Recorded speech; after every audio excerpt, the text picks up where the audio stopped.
In these rather complicated times, we're all in need of positive thinking.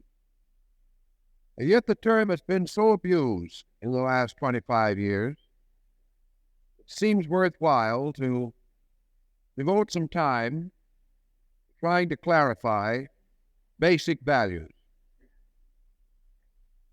We know, for example, that a kind of attitude, a sort of self-hypnosis, in which the individual, surrounded by his troubles and unable to solve any of them, tries to take an attitude of everything being all right, this does not work. The person, knowing in himself that his optimism is not founded upon anything basic, lacks the courage of conviction and lacks the ability to believe his own constructive affirmation. It is obvious, therefore, that he has to dig deeper to find the basis or level or foundation upon which to build optimism. Some take the attitude, the more we know, the more we understand. This also is a mixed blessing, because experience shows us that increase of knowledge frequently brings with it an increasing ability to estimate difficulties on the level of recognizing more problems than the thoughtless person or the uninformed person ever has to face. If we are serious, if we are students of world affairs, if we have a certain ability to project existing patterns into the future toward their reasonable conclusions, we may also have considerable difficulty in maintaining a positive attitude. It is very easy to take the ground that things are bad, that we can reasonably and rationally expect the worst, and from such thinking, we certainly do not come to personal comfort. So mere increase of knowledge or increase of thoughtfulness will not balance the symptomologies that we see around us in the world. So again, we have to search elsewhere for the foundation of personal security. And perhaps the seat of it, as in most cases with our complex psychological organization, lies in our emotions. The individual who is emotionally constructive is generally constructive on all other levels. The emotions are the mainspring of our attitude. And the mind, because it is forever attempting to justify the emotions, will rationalize according to them. So we may say definitely that the potential of a constructive attitude lies deep within the total personality of the individual. There are persons who seemingly are born with the power to retain a positive viewpoint on life. These are not the persons who have had the easiest kind of living. Sometimes their burdens are far heavier than those of the pessimist. They are moving, however, from a basic personal position. They are moving from a series of kindly, constructive, creative emotions. They are friendly by nature. They are idealistic. They are tolerant. They are patient. And they are non-critical in their way of thinking. All of these general attitudes together will add up to a more positive approach to life. Now, we may say that if an attitude rises from the emotions, it is not demonstrable That is, we cannot prove it. Perhaps we will be termed foolish. Perhaps we will be regarded as blind to the possibility of worry. This type of blindness offends our friends because they all feel that a responsible person should be miserable. And if we do not take on the general miasma of the time, then we are irresponsible. Actually, a positive attitude can no more be defined than human affections can be defined. We know that love is a reality, but the moment we analyze it, it evaporates.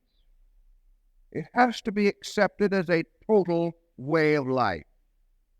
The individual who loves well, by instinct, not by attained powers, who has a naturally lovable way with them, will also usually be a constructive thinker and will hold a constructive attitude toward personal circumstances.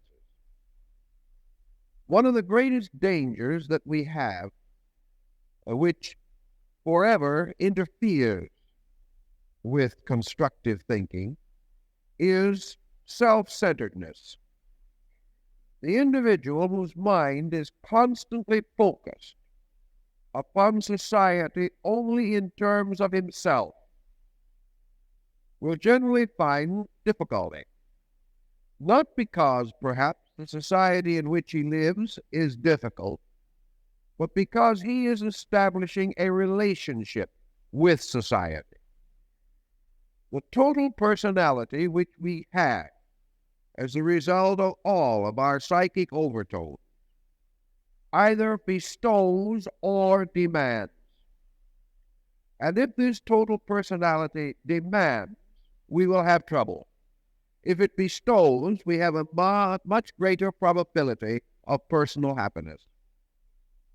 Happiness is something, therefore, which has to be given. The person who possesses it can have more. The person who does not possess it will lose whatever fragments of it seem to belong to him. It is like one of the treasures mentioned in the Bible, that those who have little, from them is taken that which they have. And this is true of peace of mind. The less we have, the more vulnerable we are to lose those few landmarks that we are clinging to.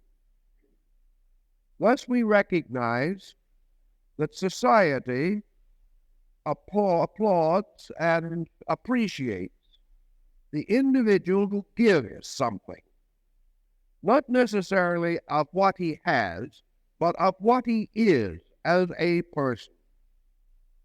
The individual can give of graciousness, and graciousness overcomes countless obstacles which would otherwise be baffling and discouraging. The individual can give of patience, and by so doing can very often reduce the pressure of obstacles. The individual can give of thoughtfulness or of consideration for those around them. Such an individual is rewarded by a different attitude from these other people. Constructive thinking, therefore, must begin within the person, and if it so begins, it will be observed as reacting upon that person benevolently. Society is a kind of mirror in which each one of us sees our own natures and temperaments reflected. When we make a grimace at someone else, society grimaces back at us, or seems to do so. And nearly always, the person who has had what we might term disillusioning experiences is a person who has not given very much of their own inner security. They have not had it to give. Now, there is a great deal of difference between giving of what we are and what we have. And there are persons who have given a tremendous amount of certain kinds of specialized thought and emotion, who apparently have not only not been rewarded, but have been penalized. So we have these folks who have done their duties carefully, honestly, sincerely for years, and are miserable. They cannot understand why their sincere and conscientious effort to help other people has not given them greater happiness themselves. We have these folks all the time coming in with their problems, and immediately we recognize one quality that they have in common, namely that they do not personally radiate any kind of positive or optimistic tempo or vibration. They are sad, depressed, frustrated, discouraged, forlorn, and embittered. All these things because what they believe to be their kindly deeds have either been repulsed or not appreciated. Actually, the trouble lay in this psychochemical foundation. There are some persons who, no matter how much good they do, will always do it badly. They have a positive genius for trying to help others and, in the end, are disliked and objected to. There is almost always, however, a reason for this. And this reason lies in the spirit behind the deed. The spirit was too heavy. It rumbled and rolled along until people grew very weary of being helped or being encouraged by someone who never showed encouragement themselves. This heavy way of doing things, this dismal, dutiful way, this way sometimes intensified by powerful psychic drive, which did not represent kindness, but force. This forceful service of others is nearly always rejected in the end. The person cannot win that way. Perhaps the most common and needed of all commodities in our civilization is a kindly smile. Someone who really has a little internal positive libido to radiate. They may not do anything, but if they have the right attitude in themselves, their very presence is a blessing and a benediction.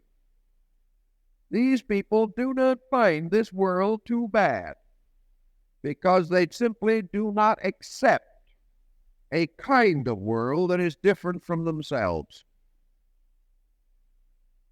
If we take this as the basis of constructive attitude, it is no longer a platitude or an affirmation. It is no longer a desperate effort to seem happy while miserable. It is a simple discovery of values that have been known to be there from the beginning. Sometimes if we look back through the years towards childhood, we can see how this particular emotion acts and how it develops. We know that there are periods in life, in the life of each person, when they had some comparative happiness. They looked forward optimistically and hopefully to a world ahead. It was romantic and roseate and full of charm and promise. This person may be living in us. A person who ruled us 20 years ago has slowly disappeared from our conscious thinking. And yet, this person and the world in which that person lived still exists, but we have drifted toward disillusionment and embitterment and have lost contact with this kindly optimism which we once possessed. We look back and we may say we were pretty foolish in those days to see everything so wonderful, when in reality it was not wonderful at all. We are pretty foolish in these days to look around us and see everything terrible, when things probably are not really that bad at all. But we associate maturity with disillusionment and disenchantment, and sort of feel that as we grow older, we must be just a little bit sad and disillusioned in order to measure our years. Actually, maturity and disillusionment are not synonyms. Maturity should bring with it a powerful power or means of appreciation. It should give us much more to live for and much more to live with than is possible in childhood. Yet so often, as we go along, we are embittered by the experiences of living. Once we are embittered, once we become psychologically negative, it becomes a pernicious habit, extremely difficult to break. Each time we fall into one of these negative moods, everything around us seems to prove that we are justified. And thus we continue to build, accumulating more and more evidence to sustain our loss of optimism and constructive thinking. Thus, we have to go back to the emotional coloring, which makes life valuable or non-valuable, according to the way in which we use this power of creating overtones around the things about us. We begin, therefore, as we have noted on other occasions, with a factual statement about circumstances. Man is born, man lives, man suffers, and man dies. That is a perfectly natural, sequential formula. And in the face of it, nearly anyone will fall on his face. It becomes a completely meaningless, purposeless statement. Yet no one can deny that it is true. No one can deny that this pattern of living which we know is identical, and that hundreds of millions of persons are passing through the same major incidents. These incidents are colored and are changed by time and place and nation and race, religion, and all these various modifying factors. But basically, the formula is not only extremely simple, but utterly unlivable. So the person facing this formula and being a real, practical, realistic individual lives a hopelessly dull, mediocre, purposeless existence. Now, the human being just cannot live that way. So he has to immediately leave this extreme realism and drift toward some emotional reaction. Emotions step in. The thing as it is, which is a highly neutral thing, must either be good or bad. And it is emotion that determines goodness and badness. It is the mind that determines rightness and wrongness. But the emotions must simply react. And they react to that which is good as pleasure, and to that which is not good as misery. And therefore they begin to weave an elaborate structure of overtones or undertones around every circumstance relating to life. We live in this mass of overtones, these garlandarios with which we deck everything. We never leave the stone as it is. We grow ivy on it, or we do something. And consequently, our lives become completely keyed to our ability to create overtones or our disability in the creation of negative undertones. All passing through the same essential experiences, we must realize that in the world at one time all moods, all emotions, all attitudes exist. Even today, in countries in which, according to our way of thinking, things are pretty desperate, even in these countries, people laugh and smile and hope and build and dream. Some even have the courage to live well, even under most trying and oppressing conditions. The fact that we live in a free country does not make us happy. The fact that we live under a totalitarian despotism does not make us unhappy. We remain what we are. For depending upon what we are, we build a small world of overtones or undertones around us. And in this world we live. Now this world has to be ours, and it is also the only world in which we can live. And through the course of years, we either prove our optimism or prove our pessimism. Once having started with a basic concept, we go on with it. If our natural inclination is to look for good, we will find it in the worst of circumstances.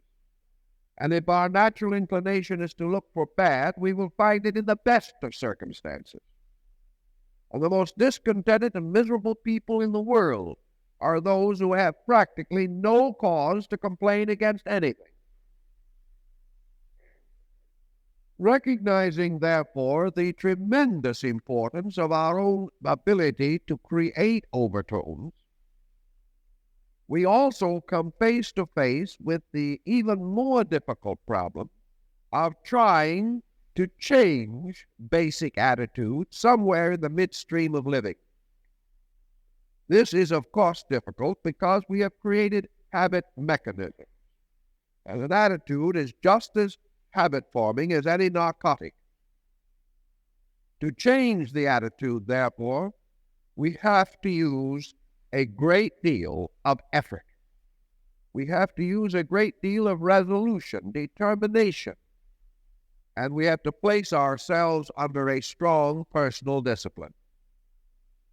To do this is useless to attempt merely to demand the change of overtones. We cannot look out at a world that we have regarded dismally for 50 years and suddenly and brightly announce that it looks wonderful. We are not even fooling ourselves. We're not fooling anything or anyone. Nor can we, in a moment of almost hysterical dedication, suddenly dash out and try to change this world, because we are not equipped to do it, and we will only multiply our own misgivings and discouragements by the reaction that we will receive. Yet the situation has to be changed in some way. Always remembering that the light by which we see is a light inside and not a light on the outside of light. We have to know how to refocus our own ability to understand and accept things. Well, occasionally we have a good example of how this can happen.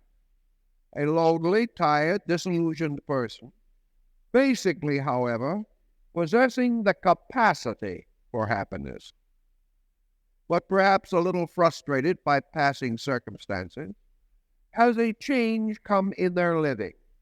They find someone who cares for them.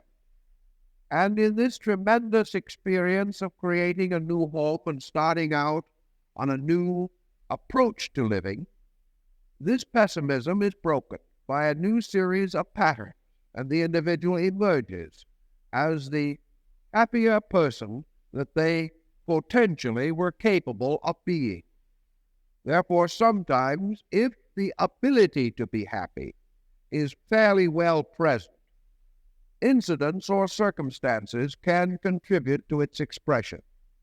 On the other hand, another person of the same mind, but without this basic capacity to be happy, also forms a fortunate friendship or emotional alliance and also creates a home and proceeds to settle down and wreck it, never ceasing to be the same old pessimistic self.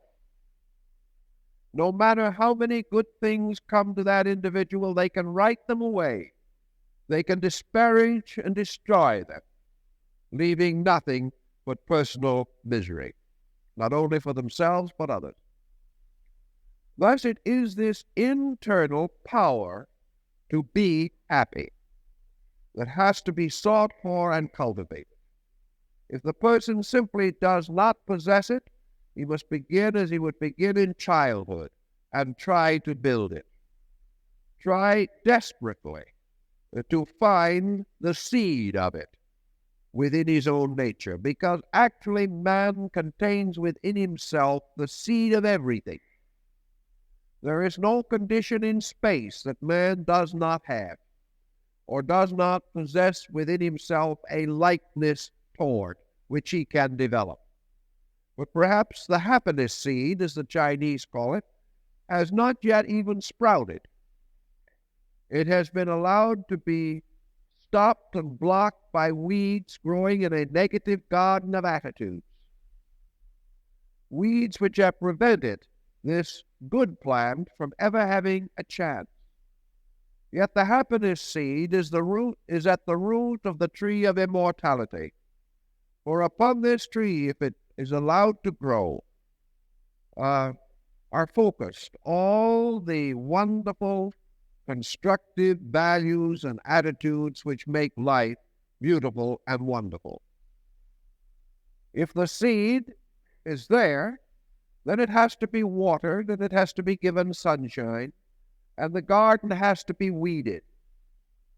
And this brings us, more or less, psychologically, to a pattern which I think is worth remembering, although perhaps some of the psychologists are not in full agreement about it.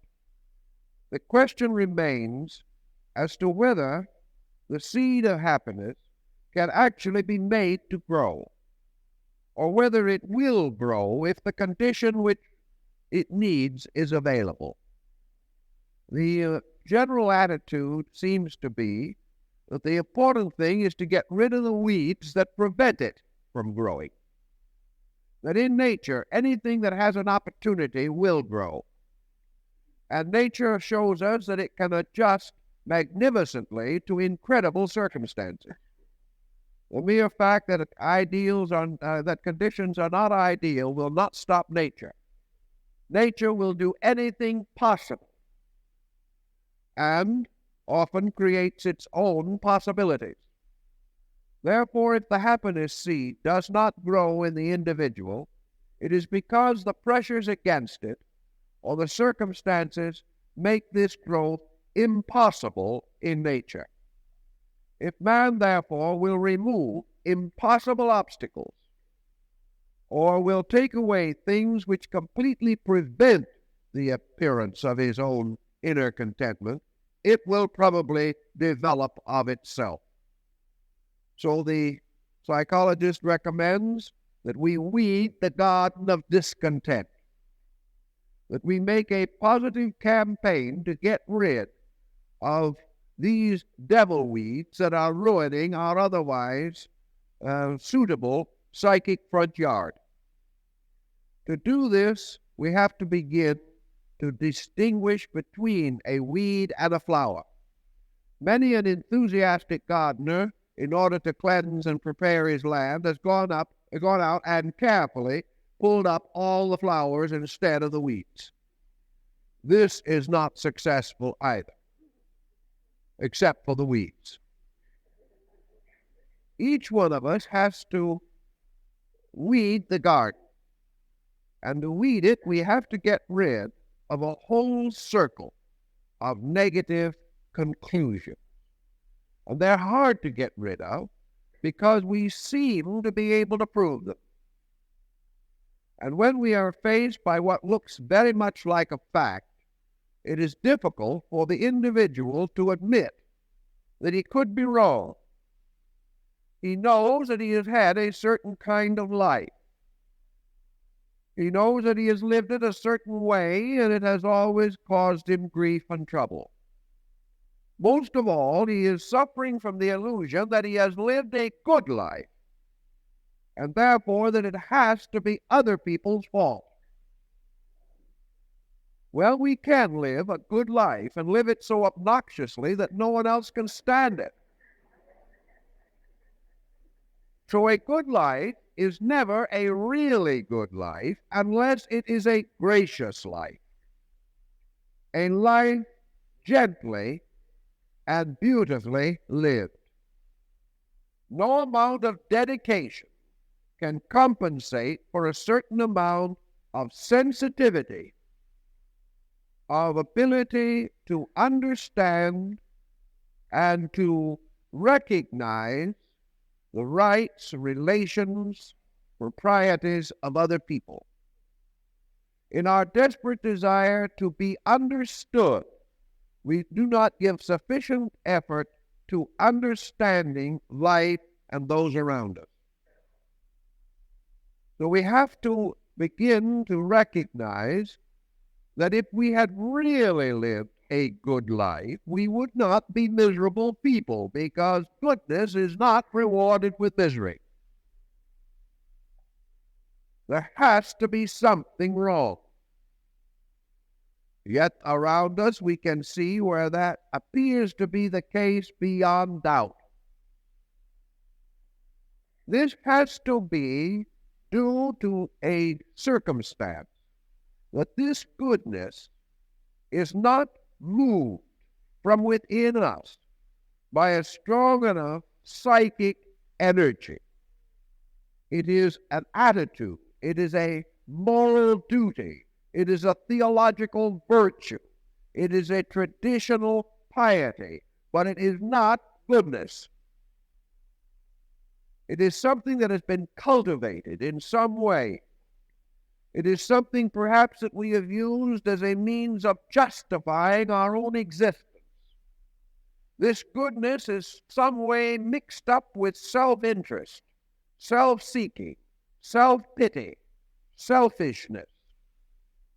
It is not a pure and natural emotion, or it would not result in trouble.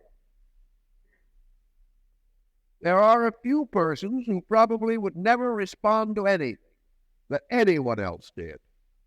But for the most part, a truly gracious life is irresistible. So something has to be wrong where it does not appear to work out. And of course, working with people, as much as I have, I think I've seen what is wrong. And I've seen it repeated so often that one cannot ignore the symptoms. In the first place, the individual who feels righteously indignant or discouraged is no longer in a position to analyze himself, or at least not until he begins to change his own habits. He is so negative and is clinging so desperately to the shadow of his own virtue that he has no way of getting a perspective on the difficulties which surround him. He will tell you, of course, that he is sad and depressed and miserable now because of what has happened to him. But if you go back and examine family records, or if you talk to his friends or his old acquaintances, they will most likely tell you that he was always that way. He likes to believe that he has been embittered, but actually he started embittered. And life was just a process of proving to him that he was right. And he must prove that he is right. That is part of the way of human nature. Now, it is, of course, occasionally true that a great tragedy will embitter or disillusion a person. But as strange as it may seem, the chances are better than 50-50 that a great tragedy will do a tremendous amount of positive work. Some of the most beautiful and best adjusted constructive thinkers are the ones who have gone through what we would term a terrible calamity. It has not anything much to do with what happens. It is always the individual's own reaction that determines his integrity and his adjustment. So recognizing the need for re-evaluation and realizing that he cannot have a constructive attitude until he believes it. He must find ways to convince himself of the fact. Now, of course, there are many traditional ways. Religion has done it for a great many people. Philosophy has done it. Art, music, literature, avocations, interesting and important personal incidents. All these things have helped. But they have generally helped most when the individual was most receptive to them. And against a completely locked attitude, none of these will help a great deal. But in every instance, the help must be upon the level of feeling. The individual, to be better, must feel better, and to feel better must be better. This is a very close interlocking arrangement.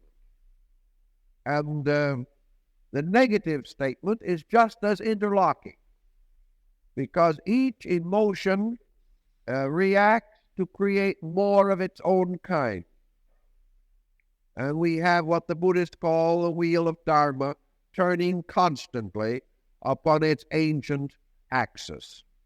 And this axis, of course, is the will or energy field upon which all human psychic life turns. In trying to understand this problem, then, we, of course, can always build best upon something we already possess.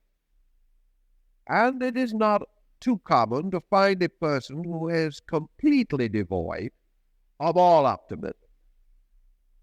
There is usually some hope, some stray conviction that things could be better. And these basic values that still remain must be developed and strengthened in every way possible. Perhaps we should look upon life as a kind of laboratory, and that by experimentation we can best prove things. The only way we can convince ourselves of the value of an action is first to perform that action and estimate its consequences. If we are inclined to be a little bit lonesome and friendless, if things are pretty drab, not too optimistic on those levels, then action, and action alone, will give us a new perspective if this action is conscientiously and earnestly endeavored. So perhaps one of the simplest things to do is to prove that a day can be better by taking a brief but intensive attitude toward that day. The individual can try desperately to meet the day with a smile instead of a sigh. And before the day is out, if this attitude is maintained, something can be proven. The individual will find that the smile that he has will return to him. The people that have looked at him glumly will smile back if he smiles. He will also find that a certain amount of charm and courtesy will be similarly rewarded. Occasionally there will be an exception, but taking all in all, an improved attitude will make a marked change in the day. It will give the individual the evidence that he needs, that a more constructive approach to living will be met in most cases. And it will certainly usually be met by those near to us who are hoping that such a situation will come to pass. If, however, we have long had negative attitudes, our first smile may not be trusted. In fact, the other individual involved may be too shocked to react. They have come to the conclusion that we are frozen in our distemper. They may not believe it. But if it persists for a while, their attitude will also change because it exists only within themselves. And if the evidence that sustains it disappears, the attitude will disappear.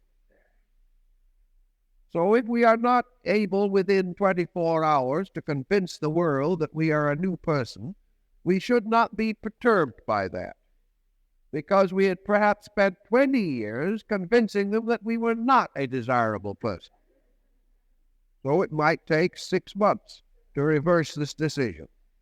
But if we are consistent, and if our attitude gains more and more momentum within ourselves, we can finally not only convince them, but give them a sense of admiration to us, because perhaps they then see us making improvements, which they would also like to make in themselves.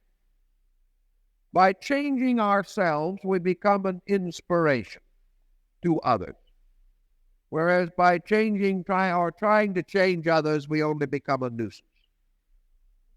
And we set the best lesson, and we teach the most when we prove that we can rise above our own limitations and thus indicate that others can do the same.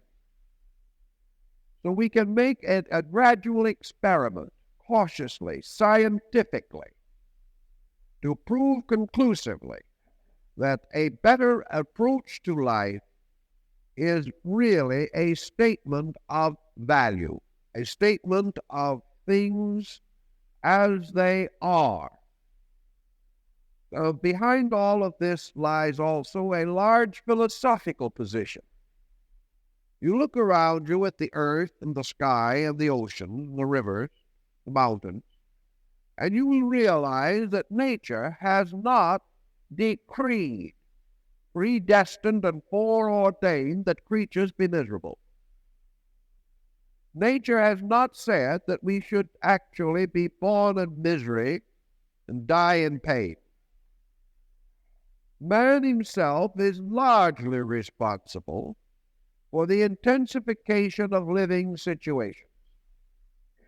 Man has gradually departed from ways of nature, departed from the natural processes of living, and has created this involved human situation in which war, crime, poverty, sickness, and death have become more or less rulers over the mortal world.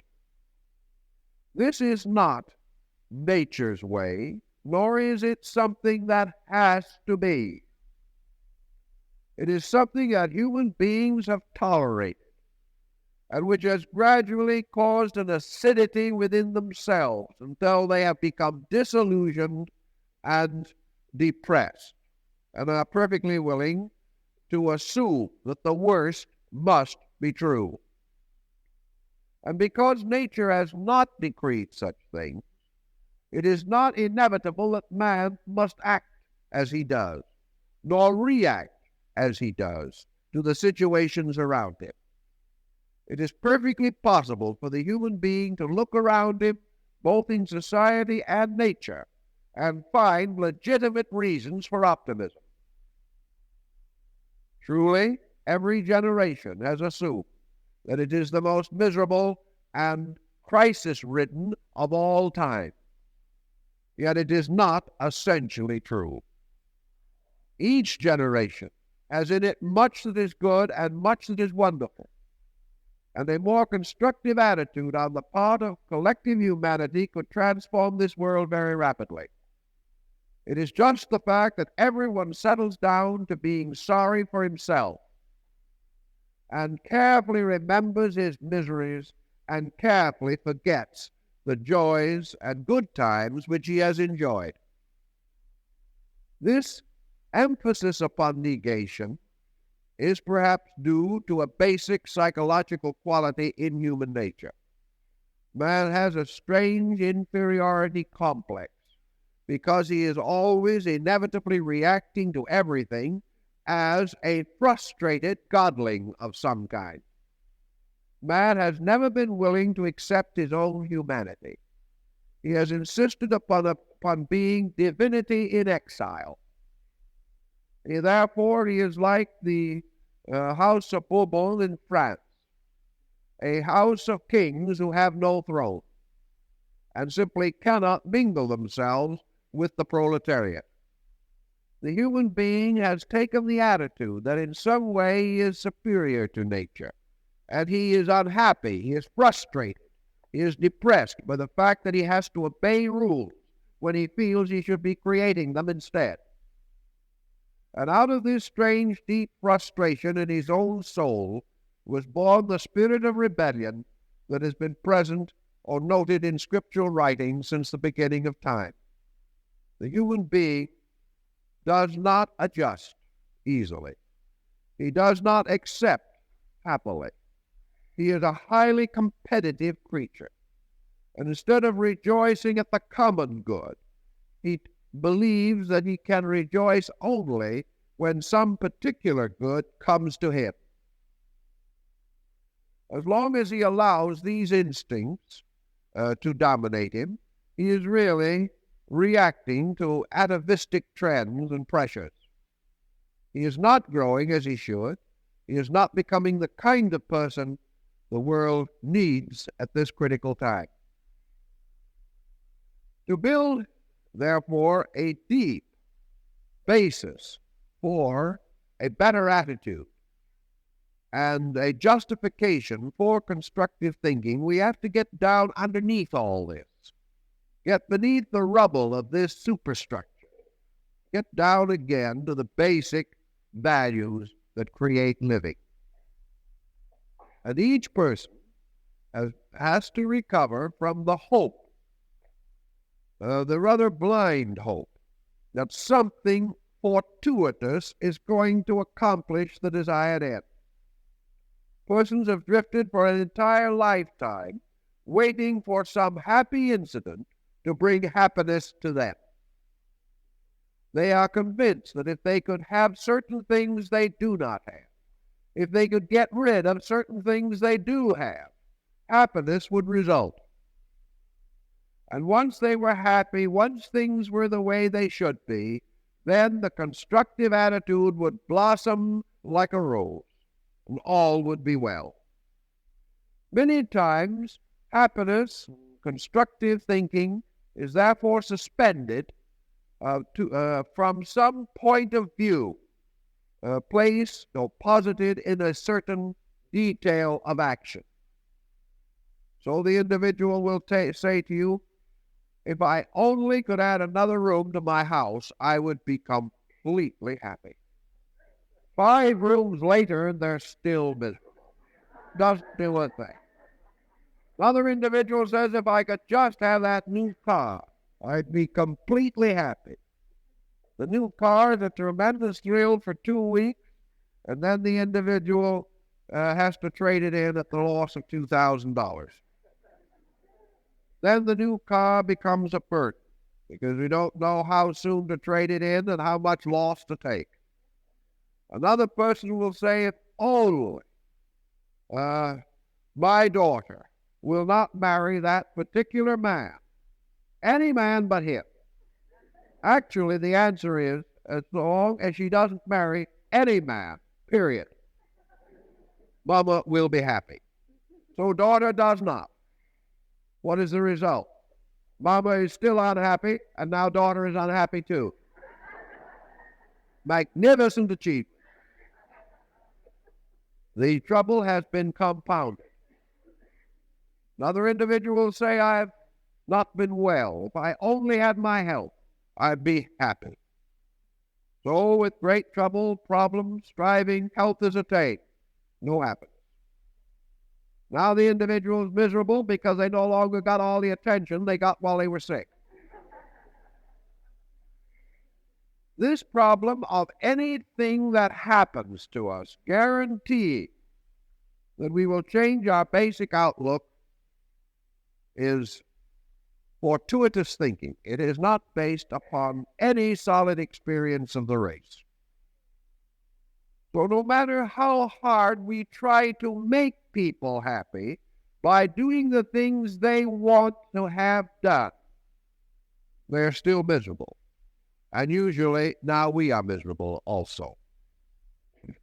Because sometimes people demand most unreasonable things in the name of happiness. All of the experience of the race then points distinctly toward this subtle capacity, this basic ability to be well integrated or well oriented. And then even if there is a serious shock, and perhaps under some very specific provocation, this optimism is lost, it can be rather easily regained. Psychologically speaking, the individual is a good risk for recovery. He will get over it, because our temperaments are decided largely in childhood. And the individual who is born with an optimistic nature and lives with it until they're 18 or 20 years old, and then perhaps runs into a period of rough sailing in life, loses some of it, becomes a little discouraged, and at 40 seeks help. This individual has a very good chance for almost immediate reorientation, because the basic situation was well established. This person will recover and go on. It is the basic temperament that counts. And you can tell very frequently in a small child just about how it's going to be. There are children that are incorrigible at 2 years of age. There are children who are so willful at 3 that no ordinary discipline can touch them. There are others who are obviously self-centered and introverted almost from the day of birth. And then by the time they reach 6 or 7 years old, they have become confirmed little schemas, trying by every means conceivable to get their own way in everything. These children at this age have shown the tendency, which has, had it been worked with immediately, might have been rather easily corrected. But this tendency going on is obscured at first by school, obscured by romance, obscured by all the inevitable energies of youth and the privileges that youth receives. We forgive youth almost everything. But by the time life reaches its maturity, these scheming, pressureful, intense, stubborn, willful persons begin to find life closing in on them. Then miseries start, and they do not know why. Yet if these persons will look back, they will see that they were neurotic children, that they were always misfits, and therefore have no right to blame society for their condition. They seem to have brought it with them out of some previous life. This crying, pressing need for the reintegration of themselves. The moment they realize this, they should try to do something about it. Try to find ways to meet this situation with basic change of attitude. Well, for these folks simply to drift into some optimistic circle of individuals constantly affirming the gloriousness of everything won't do it, because it does not go inside far enough. These people will join various religious movements, and in 6 months they're disillusioned at the organizations. They have carried their criticism with them, and there's the old story, about one of them finally arriving at the gates of heaven. And St. Peter asked them what they wanted, and they said they wanted to come in. St. Peter looked in the book a long lifetime of negation, of negativeness, of bickering, but no very bad crimes, just the crime of always being unhappy. So St. Peter said to this soul that, all right, go on in if you want to, but you won't like it.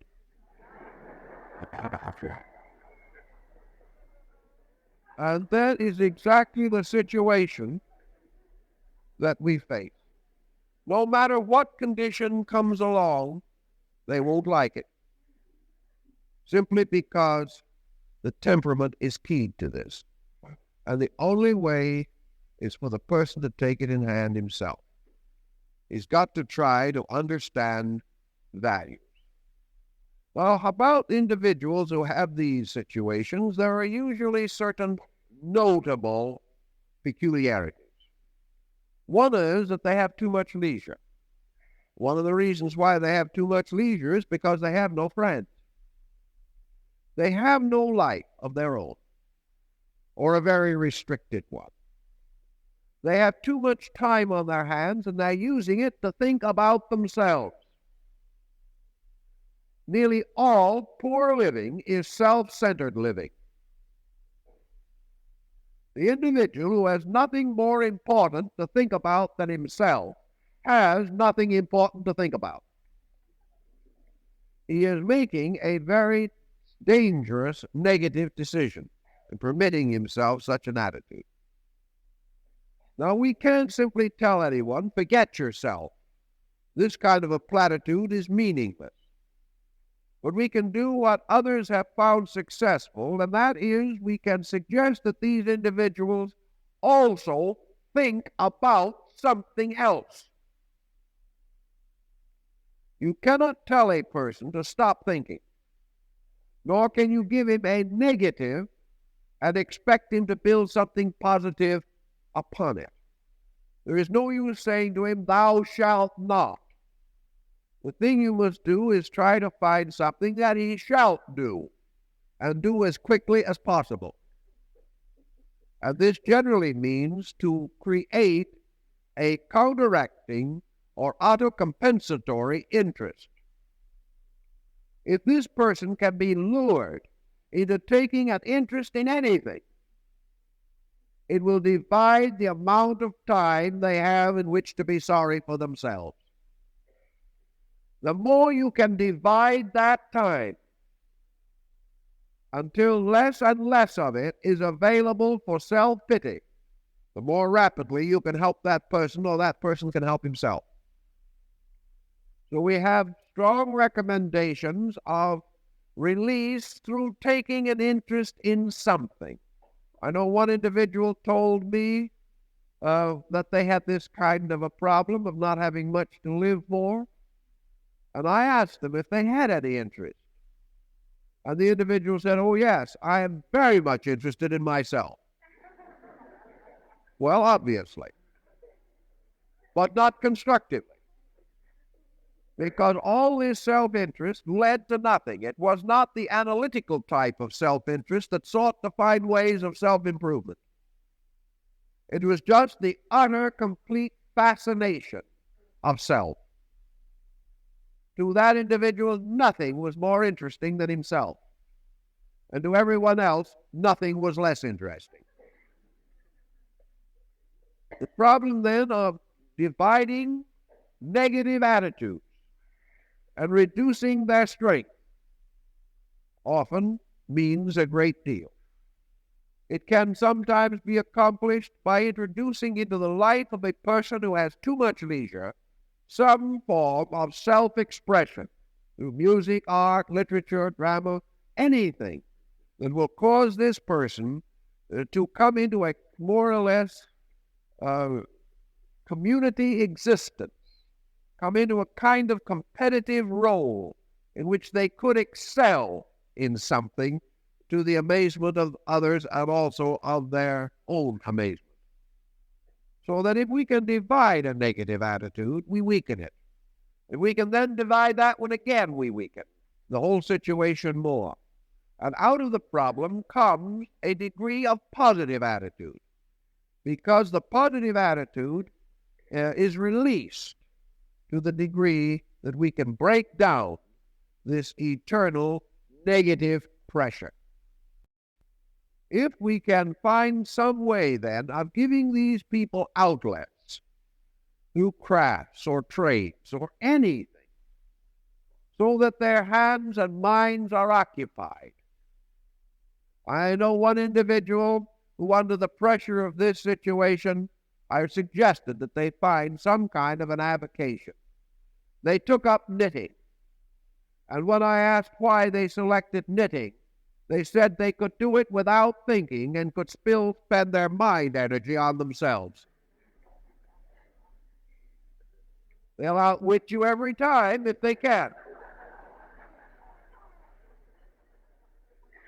Because there is a strange, almost intoxicating delight that comes from being terribly sorry for yourself. It is a sort of a cozy feeling. A kind of nostalgia goes with it. It is comforting in a small way.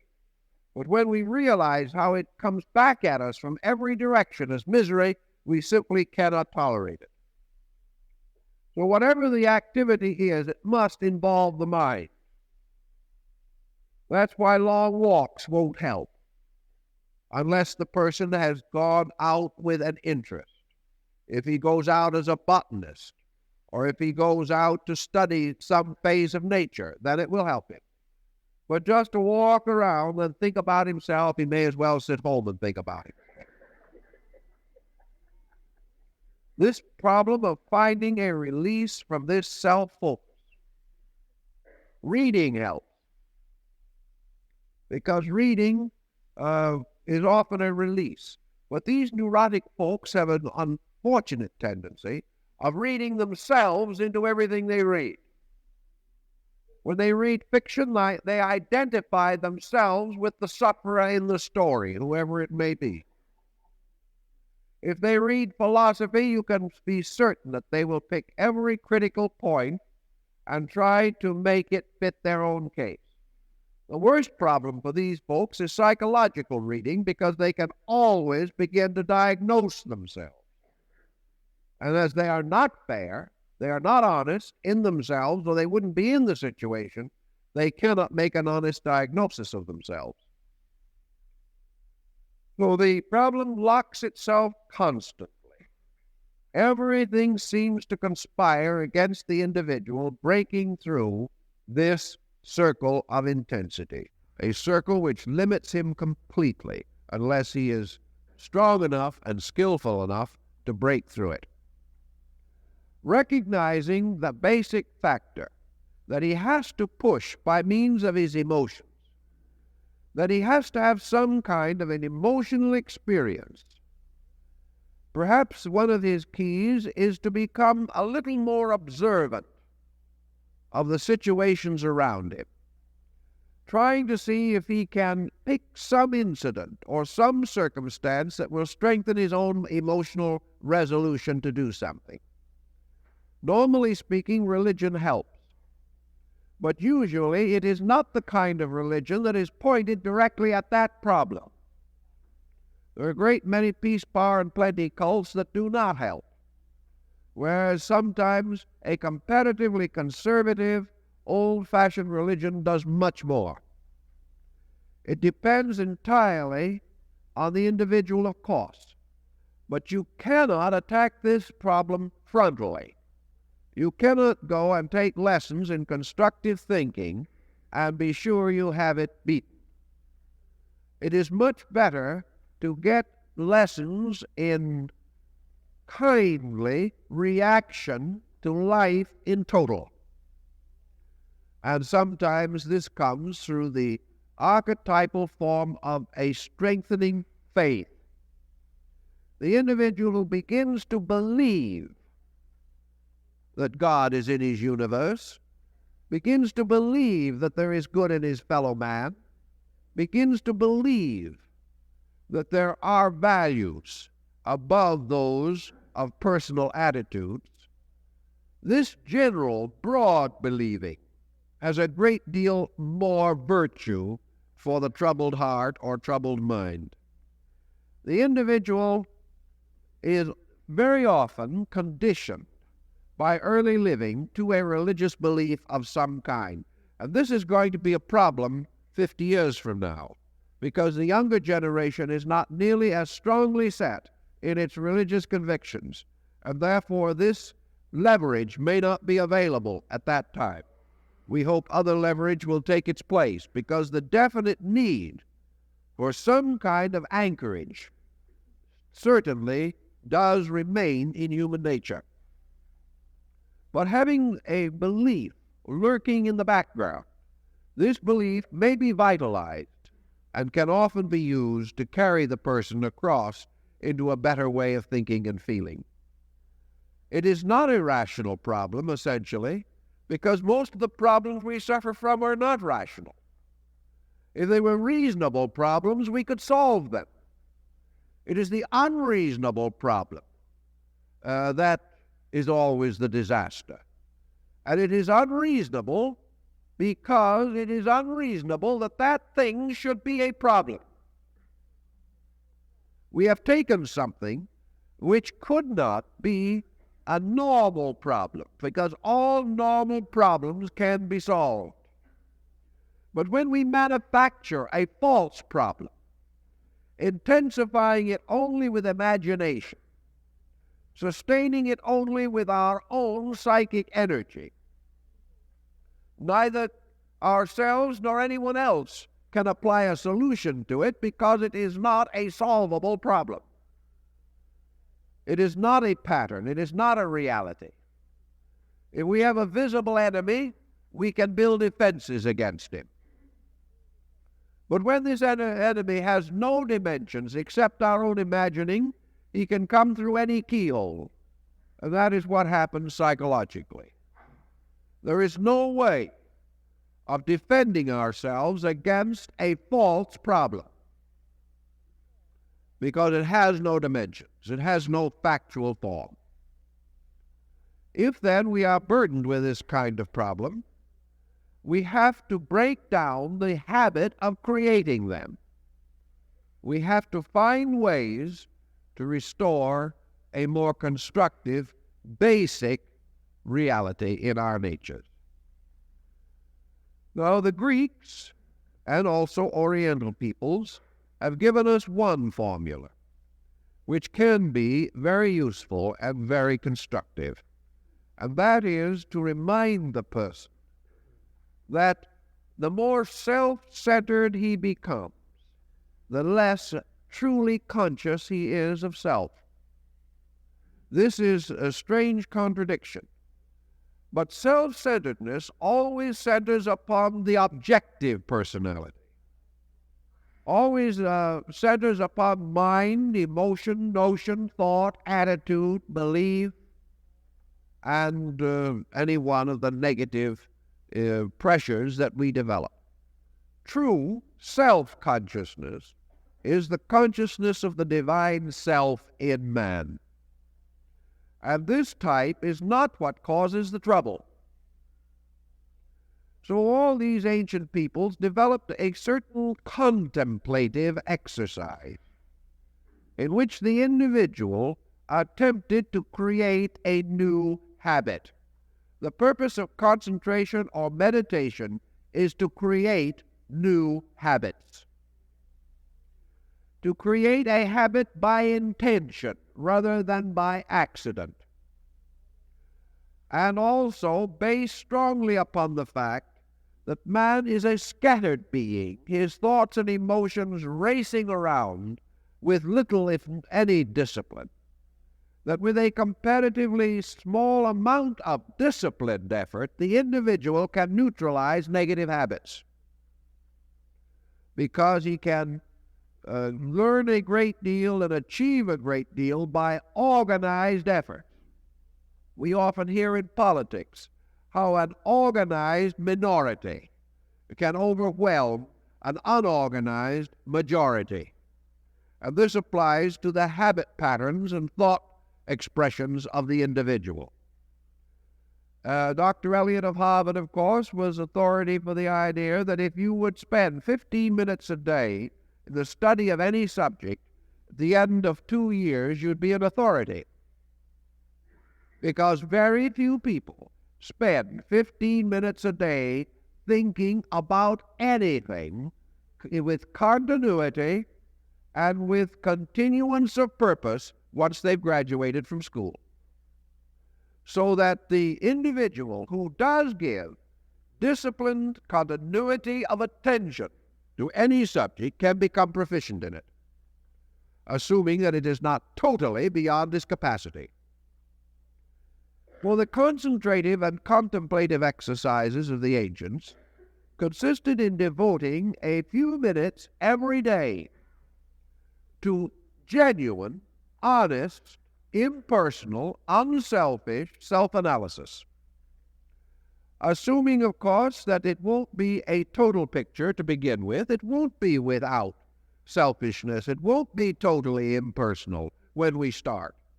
But it will be just a little better than our undisciplined, non-thoughtful attitudes that we have been using the rest of the time. So the individual can begin to sit down and analyze his own life. He can look back over the day and try for the first time to be truly honest. When he says honest, I don't mean that he hasn't cheated somebody out of something. I mean the kind of honesty which must determine whether he has cheated himself out of happiness. When he goes back over that day, he must honestly try to estimate whether he did certain things reasonably well. Did he have a constructive attitude toward the day? Did he face the problems of the day naturally and simply? Did he make a mountain out of every duty? Did he arm himself and argue with himself before he did those simple and natural things that everyone has to do? Did he gracefully move through such patterns as were his proper responsibilities? Or did he hold all kinds of mental reservations that took small patterns and made them tremendous?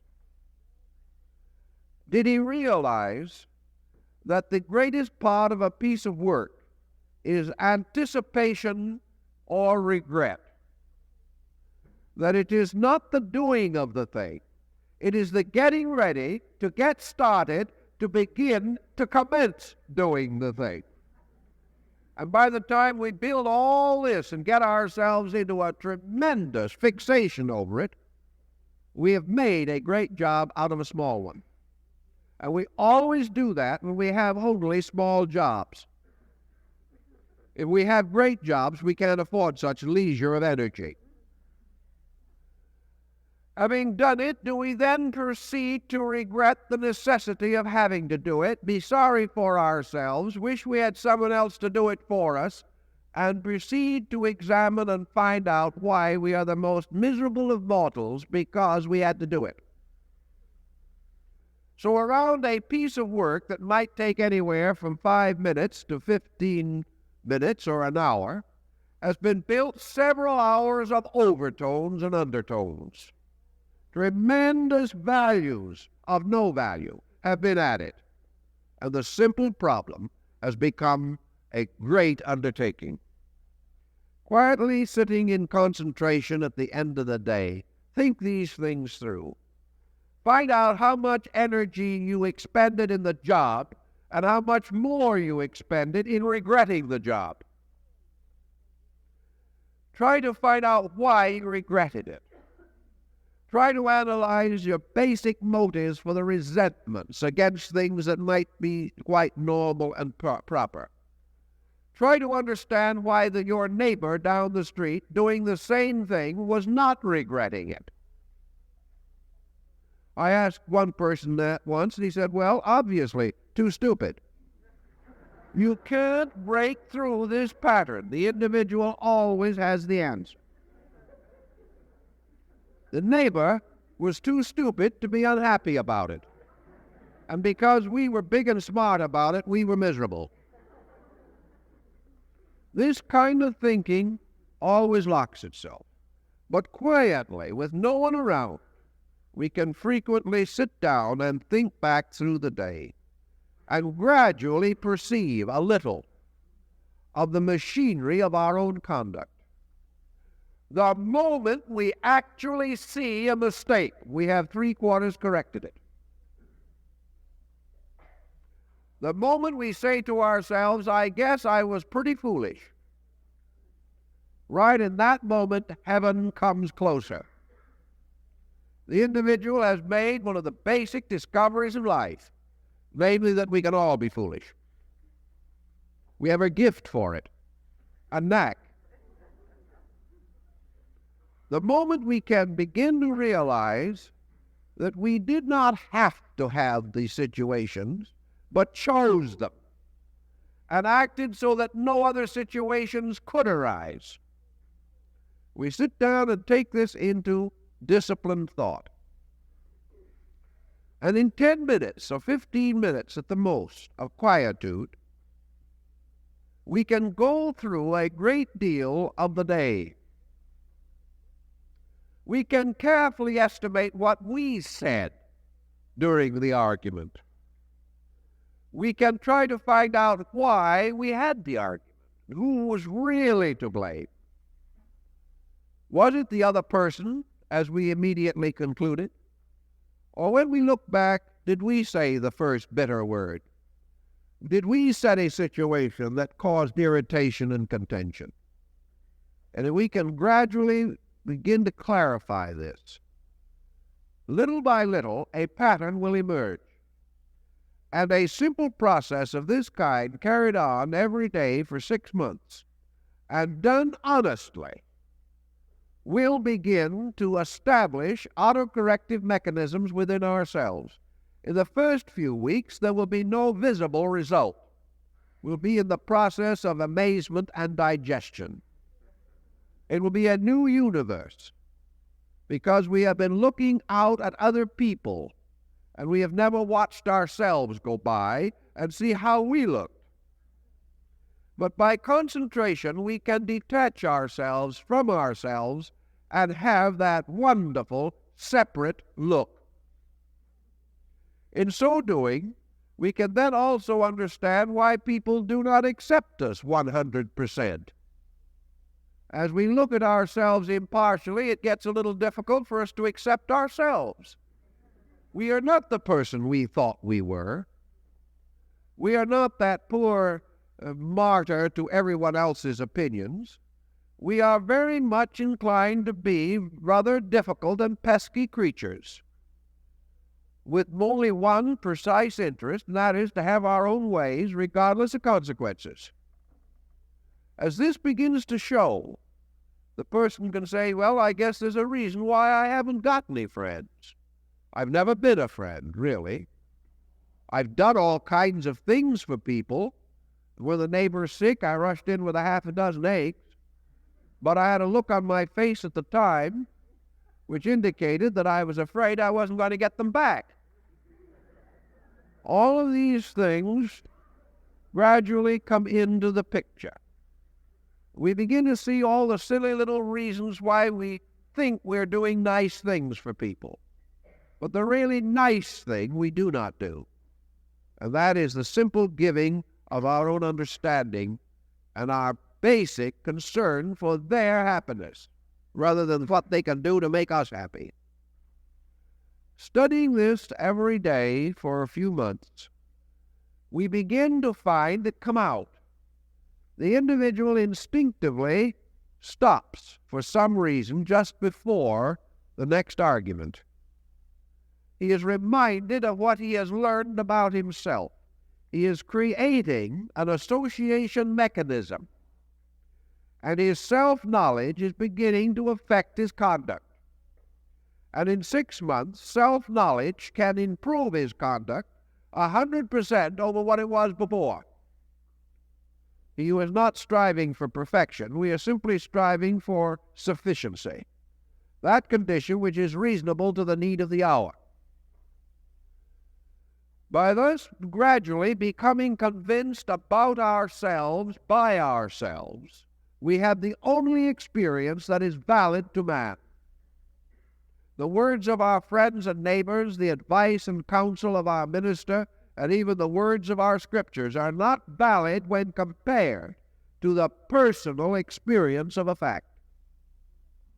And one of the powers that mind and memory give us is the power to relive or re-experience a fact. And through mental procedure, we can do this. And in this way, we can get a new emotional reaction that we were too busy and too indifferent to note at the time of the first occurrence. But as we consider our own conduct critically in the reliving of the incident, with now, of course, no other person present, no other circumstance to add artificial pressures, no longer in a need to defend something, we begin to see the pattern, and something moves up from within ourselves, which is our emotional energy.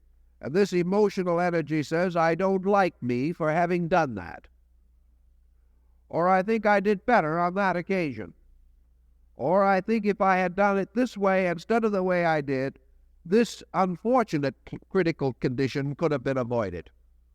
And by degrees, the emotional nature simply comes around to the simple statement, positive or negative, when the estimating of a circumstance arises.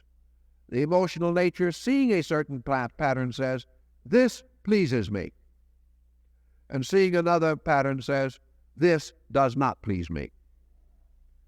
And actually, before it's said and done, we gain our greatest consolation by pleasing these patterns in ourselves. And if our efforts are not under pressure, if we're not falsely setting up patterns, but are simply quietly reacting to basic patterns, we will find that if we are at all integrated or at all rational beings, that the patterns which please us in quietude and when we are relaxed and not trying to do something, that these patterns are usually true. So we will find that the better things we do please us best. The things that we do that are not better do not please us as well. And we also begin to note the comforts or discomforts reacting from these attitudes. We can begin to pick out a day and say, this day I spoiled for myself. I know it. I got up on the wrong side of the bed that morning. There's just nothing I could do about it. I just was cranky and everything went wrong. The first thing that went wrong is we burned the breakfast, and from there on it got worse. Before the day was done, we wished the day had never existed. But this business of spoiling days for ourselves can stretch out into spoiling lives for ourselves. And it is a mistake to allow this condition to go along. And that a whole life is ruined because we were born and got out of the crib first on the wrong side. Never got it corrected. Little by little, we can see the foolishness of our own ways. And these concentrative disciplines, quietly used, not only tell us a great deal about our conduct, but a great deal about ourselves. They are not daydreaming because we are actually re-experiencing something, but we are also releasing, almost as in a very highly constructive daydream, we are giving expression to our own psychic integration. In concentration, because we are quiet, because we are allowing these incidents to drift almost like pictures through our minds, they serve as mandalas, or focal points for the release of our own solutional power. This is the mystery of the wonderful hinder thought we hear about so often, where the individual, having made a very bad situation, goes home and then sits down and figures out how he could have been victorious, how he could have done it wonderfully. But of course it was too late. He had already done it badly. But this reflection upon things is a kind of mandala exercise. And by degrees we can build estimation of true value. And by watching our own conduct, we can observe that when we did things a little better, other people seemed to be better. That when we got up and started the day with a smile, it was a better day. How actually, when we did not say the unpleasant thing, or did not rise to the temper fit, or carefully avoided friction, that we were rewarded with greater peace of mind. And that to the degree that we controlled ourselves, we controlled the entire environment in which we lived. This, by degrees, through the actual experience of reliving it, gives us a valid lesson, one that we cannot deny. For just as surely as we cannot deny the experience in the first place which seemed to justify our pessimism, so if we sit down and examine that experience again in the light of a better understanding or a deeper insight, we cannot deny the effect of such a procedure. It will in each instance show us our own mistake. By degrees, this type of reaction becomes the basis of truly constructive thinking, because all constructive thinking must arise from thoughtfulness. Constructive thinking is not accidental, nor is it merely a formula. In order to think constructively, we must know what is constructive in almost any circumstance. There always will be some that are a little beyond us, but there are a great many circumstances that we can control far better than we do. And therefore, there is a lot of happiness that is slipping away from us, wasted by our own carelessness. This process of subjecting ourselves to a laboratory experimentation will not only pay off and pay very well, but it immediately changes the total complexion of our living. And this meditational, concentrative revaluation of ourselves will cut our doctor's bills, cut our various sick leaves that we have to take, will give us better friends and a happier family, and very often will actually improve our economic status, simply because we are more able to do things. If, for instance, we have a task to perform that takes an hour and is distasteful, we worry about it for 2 hours before we do it and regret it for 2 hours afterwards. We have actually given 5 hours to a 1-hour job. And of course, one of our common problems is to dilly-dally through the job simply because we resent it, often taking several times the necessary amount of time on that account. Whereas if we had conserved energy, simply done what was next, we would have had at least 4 out of those 5 hours to do with something else with. This something else could be productive of self-improvement or productive of economic returns. But we have wasted it making mountains out of molehills. And this habit is too costly in these times. So the amount of energy and time devoted to self-examination on that ground pays off. Pays off better than anything else you could do with that time. Pays off in health and happiness and in actual financial security.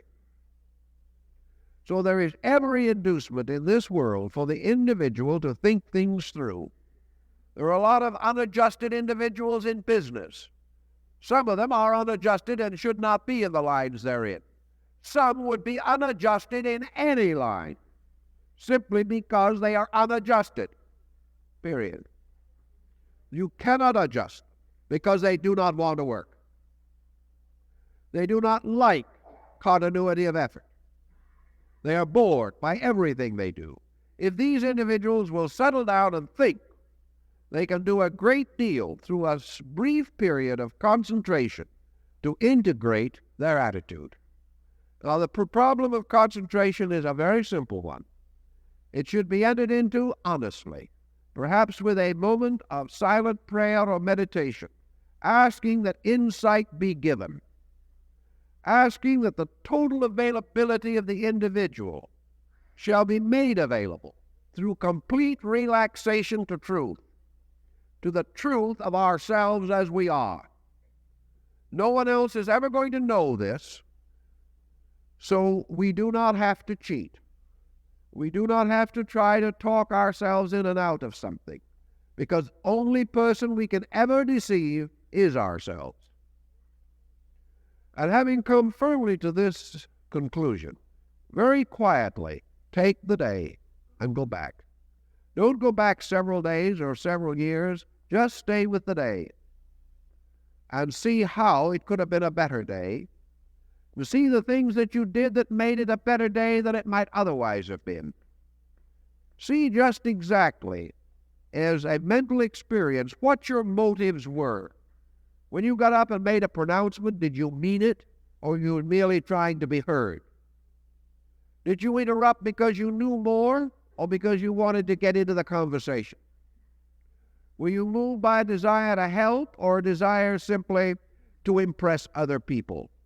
Quietly examining each of your motives, and resolve to cling to those that are right, you will find in one day a number of little, understandable, knowable, useful incidents that are not so big and so remote that you can't do anything about them, and are not so tremendously important that they overwhelm you. They're just little things. And these little things tell you the story of yourself and why you are not able to think constructively when you want to. Having discovered them, analyzed them, thought about them, neither rebuke yourself nor applaud yourself. Simply say, I guess that is the way I am. Now, what are we going to do about it?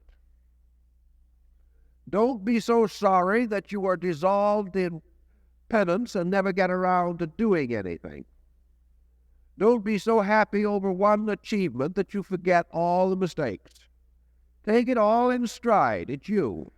Good, bad, and indifferent. It's all you. Meet it. And try to make certain that whatever mistake you made is not repeated. And that whatever attitude did not come out well is examined as to why. Not always in terms of other people's reaction, but to understand why you have to be wrong if things go wrong. Either you do not plan properly, or you do not meet the emergency properly, or you misinterpret, or you remember too long. Something is wrong. Studying it in this term gently, without reproach, as you would study an experiment, you are simply learning about yourself. And when you put what you learned about yourself to work, stimulated by an emotional resolution to do better, you will find that constructive thinking is the natural consequence. And as time is up, I think we better stop.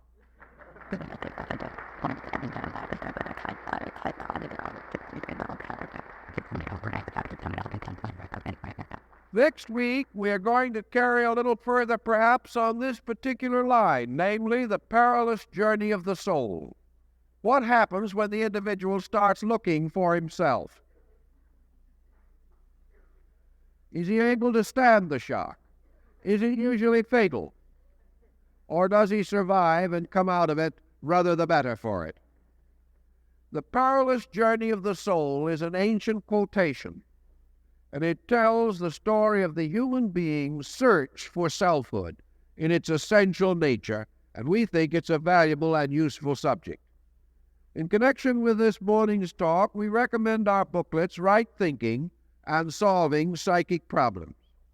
We hope that you will visit the book table and do some of your Christmas shopping with us, And we are happy to say that the story of Christmas, which we sort of conjured up as a solution to the Christmas card small gift problem of many persons, has been so successful that it is now in a second printing. So that if you are interested in using that, instead of the pair of socks or the handkerchief or the expensive Christmas card that will be relegated to limbo 3 days after New Year's, if you have someone whom you might like to give this to, parts of it could well be read to children on Christmas at the time of their opening of their presents and so on.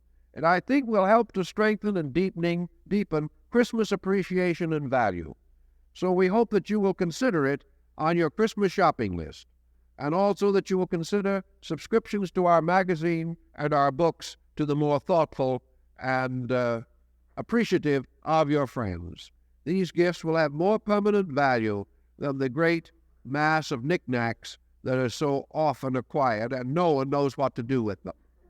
So if you are practical thinkers, we hope you will do some of your Christmas shopping at our book table, and we thank you very much for being with us this morning.